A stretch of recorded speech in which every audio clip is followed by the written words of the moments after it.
A very good morning to all students. Last video में हमने cover किया था एंडोस्पर्म और आज हम इस सेक्सुअल रिप्रोडक्शन जो प्लांट का हमारा क्वेश्चन चल रहा है उसमें हम आज लास्ट टॉपिक कवर करेंगे और वो है सीड एंड फ्रूट्स। वो कंप्लीट करते ही हमारा ये चैप्टर का ये वाला पोर्शन ख़त्म हो जाएगा और फिर हम बढ़ जाएंगे ह्यूमन रिप्रोडक्शन की तरफ। तो देखिए आज का हमारा टॉपिक है सीड। तो सीड क्या है? It is final product of fertilisation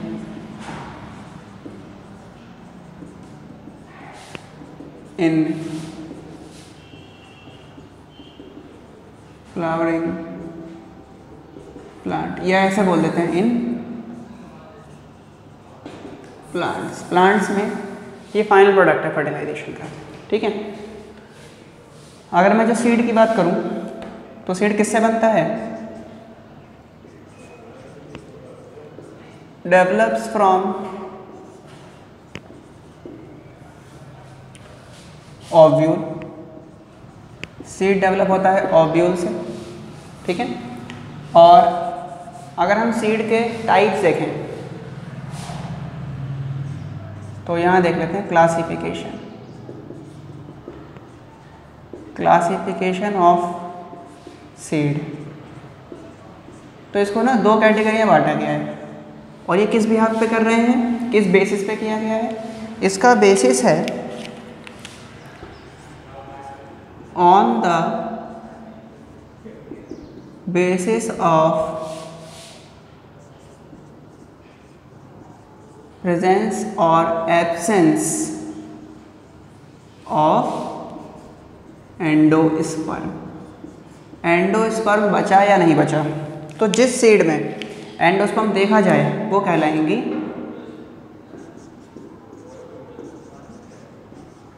endospermic या फिर एल्बुमिनस सीड। ठीक है। और इसमें एग्जाम्पल आ जाएगा आपके पास में कोकोनट, आप इसका एग्जाम्पल दे सकते हैं जिनमें क्या हो एंडोस्पर्म पूरी तरह कंज्यूम हो जाए। तो इसमें क्या होता है, ये कहलाती हैं नॉन एंडोस्पर्मिक या फिर इसको बोलते हैं एक्स एल्बुमिनस सीड। एग्जाम्पल के लिए आप समझ सकते हो ग्राउंडनट। इसमें क्या होता है, एंडोस्पर्म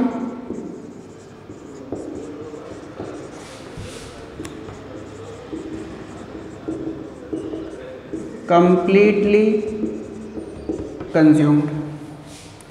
और इसमें क्या होता है, एंडोस्पर्म नॉट कंप्लीटली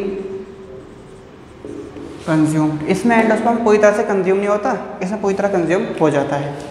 तो ये तो पहला क्लासिफिकेशन हुआ। इसके अलावा और भी क्लासिफिकेशन है इसके, जैसे कि अगर मैं सीड की बात करूं तो सीड को हमने दो कैटेगरी में बांटा कि उसके पास एक ही कॉटिलिडन है या दो कॉटिलिडन है। अगर एक है तो मोनोकॉट, दो है तो डाइकॉट। तो पहले मैं आपको क्लासिफिकेशन में जाता हूँ इसका दूसरा वाला और फिर हम उस डाइकॉट सीड का स्ट्रक्चर देखेंगे। ठीक है। तो देखिए डन, आई होप आपने नोट डाउन कर लिया होगा। अब देखो सेकंड क्लासिफिकेशन देखें अगर सीड का, तो वो है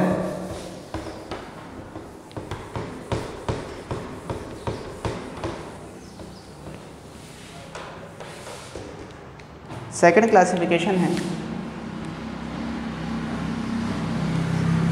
इसको दो कैटेगरी में बांटा गया है।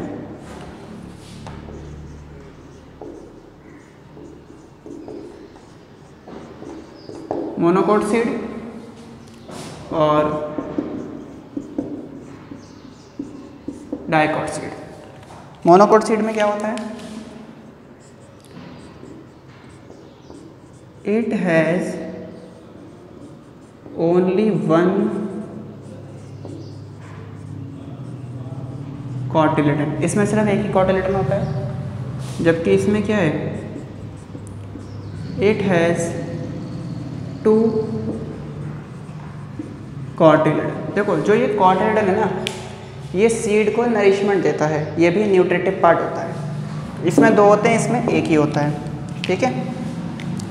तो ये जो है monocot does not break into two parts, ये दो पार्ट्स में ब्रेक नहीं होता, जबकि डाइकॉट जो है it breaks into two parts. Example देखो मोनोकोट के, राइस, मेज, जबकि डाइकॉट का देखें एग्जाम्पल तो क्या हो जाएगा एग्जाम्पल? पीनट, इसके अलावा पल्सेस हो जाएंगी, ठीक है। इसके अलावा क्या जाएगा? काजू वगैरह हो जाएंगे, आलमंड हो जाएगा, ये डाइकॉट में आता है। तो ये हो गया मोनोकोट और डाइकॉट सीड। अब मैं यहाँ पर आपको डाइकॉट सीड का हम देखते हैं स्ट्रक्चर।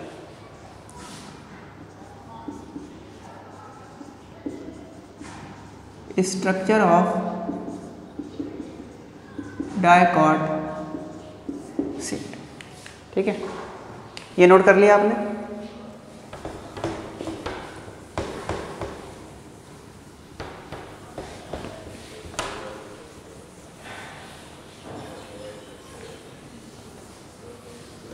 तो देखिए स्ट्रक्चर की अगर बात करें डाइकॉट सीड की, तो सीड में ना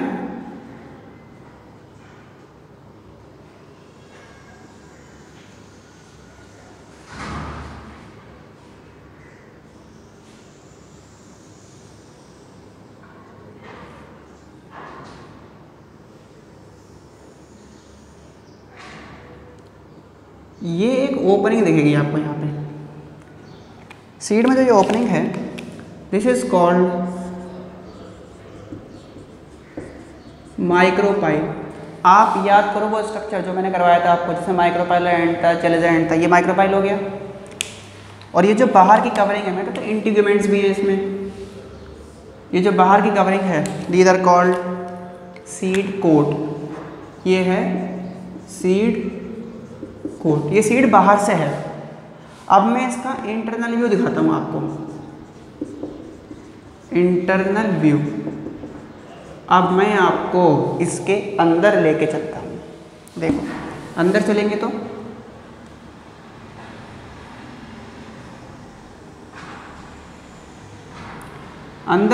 तो बीच में एक ऐसा स्ट्रक्चर दिखेगा आपको, ये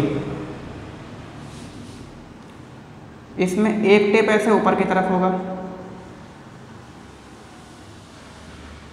एक टिप ऐसे नीचे की तरफ होगा। तो जो ऊपर वाला टिप है जिससे बनेगा शूट, ये तो कहलाएगा प्लीम्यूल। जो नीचे वाला टिप है जिससे बनेगा रूट, ये कहलाएगा रेडिकल। इसके साथ में यहाँ पे बीच में एक नोड रहेगा ऐसे, जो ये ब्लू कलर से आपको लाइन दिखाई दे रही है ना, ये दिस इज कॉल्ड कॉटिलिडनरी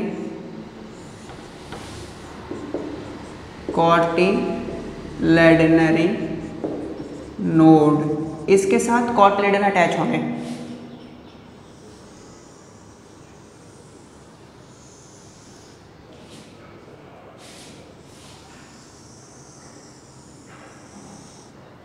ये हो गए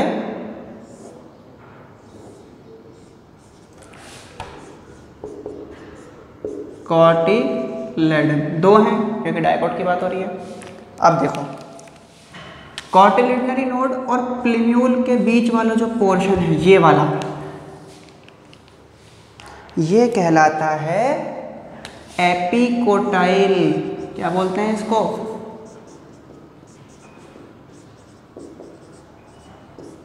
एपिकोटाइल।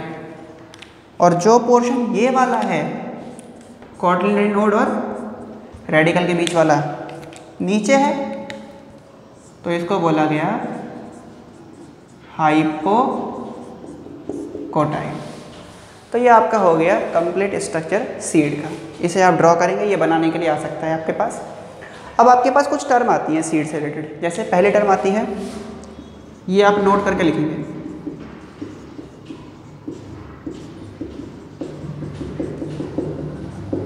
Seed viability. देखो सीड वायबिलिटी का मतलब क्या है? आपके पास एक बीज है, आप उसको कितने टाइम तक रख सकते हैं, स्टोर कर सकते हैं कि वो एक्टिव रहे, तो उसे बोलते हैं सीड वायबिलिटी। जैसे मैं एक सीड लेके आया गेहूं का, और मैं उसे अगर 10 दिन तक अपने पास रखूँगा, मतलब 10 दिन तक अगर मैं उसको नहीं डालता हूँ, तो 10वें दिन के बाद वो ख़राब हो जाएगा। यानी कि 10 दिन के अंदर अंदर आप उसे जर्मिनेट कर सकते हो। जैसे वो होता है ना, कोई आपने फूड पार्टिकल लिया, कोई ब्रेड का अपना पैकेट लिया, उस पर लिखा हुआ एक्सपायरी डेट इसकी 3 तारीख तक की है, कि 3 तक आप इसे खा सकते हैं, उसके बाद क्या होगा, ख़राब हो जाएगा। तो उसको बोलते हैं सीड वायबिलिटी। उसी तरह सीड में, तो इसके बारे में लिखो, it is the time period of seed remain active before germination। Germination होने से पहले पहले कब तक वो एक्टिव रह सकता है, उसे बोलते हैं सीड वायबिलिटी। इसमें एक एग्जांपल देखें अगर हम, तो seed viability of rice is कितनी होती है, ये आप बताएंगे मुझे कि राइस की सीड वायबिलिटी कितनी है। ठीक है, ये क्वेश्चन मार्क है, आपके लिए छोड़ रहा हूँ। इसके बाद एक और इसमें टर्म आती है सीड वायबिलिटी के बाद, सीड बैंक। तो ये ऐसे बैंक होते हैं जहाँ पर हम सीड को स्टोर कर सकते हैं। तो लिख दो, these are the places where seed can be stored. Done. तो ये हमने आज का टॉपिक कंप्लीट कर लिया सीड। नेक्स्ट वीडियो के अंदर हम लोग कवर करेंगे फ्रूट्स के बारे में। ओके, तो आप यहाँ तक करके रखेंगे, तो नेक्स्ट वीडियो में मिलेंगे फ्रूट के साथ। Thank you.